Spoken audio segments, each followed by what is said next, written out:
আসসালামু আলাইকুম প্রিয় দর্শক, আমি মনে করি যে এটা একটা খুশির সংবাদ যে আপনারা জানেন বিভিন্ন সরকারি হসপিটালে রুগী গেলে দেখা যায় যে ডাক্তার নাই, নার্স দিয়ে অনেক সময় কাজ করানো হয়, এরকম অনেক অভিযোগ আছে।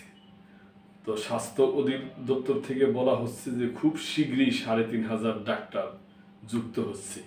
সামান্য কিছু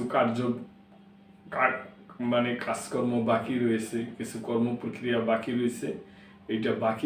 এটা হওয়ার পরে এই ৩,৫০০ ডাক্তার যোগদান করবে। এই ব্যাপারটা নিয়ে নিউজ। শিগগিরই যোগদান করছেন ৩,৫০০ চিকিৎসক। শীঘ্রই ৩,৫০০ চিকিৎসক যোগদান করছেন বলে জানিয়েছে স্বাস্থ্য অধিদপ্তরের মহাপরিচালক অধ্যাপক ডাক্তার মোহাম্মদ আবু জাফর। তিনি বলেন, কিছু প্রক্রিয়া সম্পূর্ণ করে খুব দ্রুতই ৩,৫০০ ডাক্তার যোগ দিচ্ছেন। বুধবার মহাখালীতে স্বাস্থ্য অধিদপ্তরে তিনি একথা বলেন। প্রিয় দর্শক, এটা আমাদের জন্য খুবই খুশির খবর। তার কারণ আপনারা জানেন কিনা যে বিভিন্ন হসপিটালে গেলে দেখা যায়, যেমন ঢাকা মেডিকেল, তারপরে আপনার ডায়াবেটিস হসপিটাল, যেটাকে আগে পিজি হসপিটাল বলা হতো, আহারে মানুষের কি ভোগান্তি, কি কষ্ট। তো এটা আমি মনে করি ভালো সংবাদ, ভালো নিউজ দেশবাসীর জন্য, সকলের জন্যই। মহাপরিচালক বলেন, বাংলাদেশ সরকারি কর্ম কমিশন পিএসসি থেকে স্পেশাল বিএস থেকে তাদের নিয়োগের বিষয়ে ইতিমধ্যেই সুপারিশ করা হয়েছে। পুলিশ ভেরিফিকেশন এবং অন্যান্য কিছু প্রশাসনিক কাজ সম্পূর্ণ করে এ মাসেই তারা যোগদান করতে পারবে বলে আশা প্রকাশ করেন এই পেডিয়াট্রিক সার্জন এবং স্বাস্থ্যসেবা প্রশাসক। ডাক্তার মোহাম্মদ আবু জাফর বলেন, ৩,৫০০ জন চিকিৎসক নিয়োগ প্রক্রিয়া প্রায় চূড়ান্ত, তবে আরও ৩,৮০০ চিকিৎসক নিয়োগের প্রক্রিয়া চলমান রয়েছে। ৪৫, ৪৬ ও ৪৭তম বিসিএস পরীক্ষার মাধ্যমে তাদের নিয়োগ চূড়ান্ত করা হবে।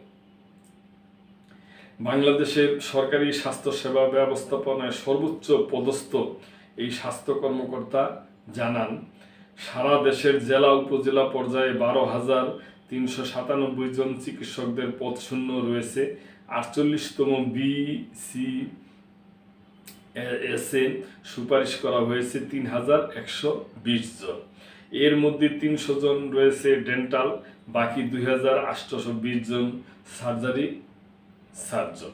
তিনি বলেন, পর্যায়ক্রমে চিকিৎসকদের শূন্য পদ পূরণ করা হবে। এই বিষয়ে বর্তমান সরকার যথেষ্ট আন্তরিক। মহাপরিচালক বলেন, বর্তমান অন্তর্বর্তী সরকার দায়িত্ব নেওয়ার পর স্বাস্থ্য উপদেষ্টা নূরজাহান বেগম এবং স্বাস্থ্য মন্ত্রণালয়ে নিয়োজিত বিশেষ সহকারী ডাক্তার সাইদুর রহমানকে চিকিৎসকের শূন্য পদের বিষয়ে জানানো হলে তারা আন্তরিকতার সঙ্গে বিষয়টি বিবেচনা করে এবং প্রধান উপদেষ্টার দপ্তর থেকে এই বিষয়ে প্রয়োজনীয় নির্দেশনা পাওয়া সাপেক্ষে চিকিৎসকদের শূন্য পদ পূরণের উদ্যোগ নেওয়া হয়। তো প্রিয় দর্শক, এটা দেশবাসীর জন্য এবং যারা রুগী এবং রুগীর যারা গার্ডিয়ান আছে, যারা ভুক্তভোগী, এদের জন্য খুবই ভালো সংবাদ। আমি দেখি না যে পৃথিবীর কোনো দেশে স্বাস্থ্য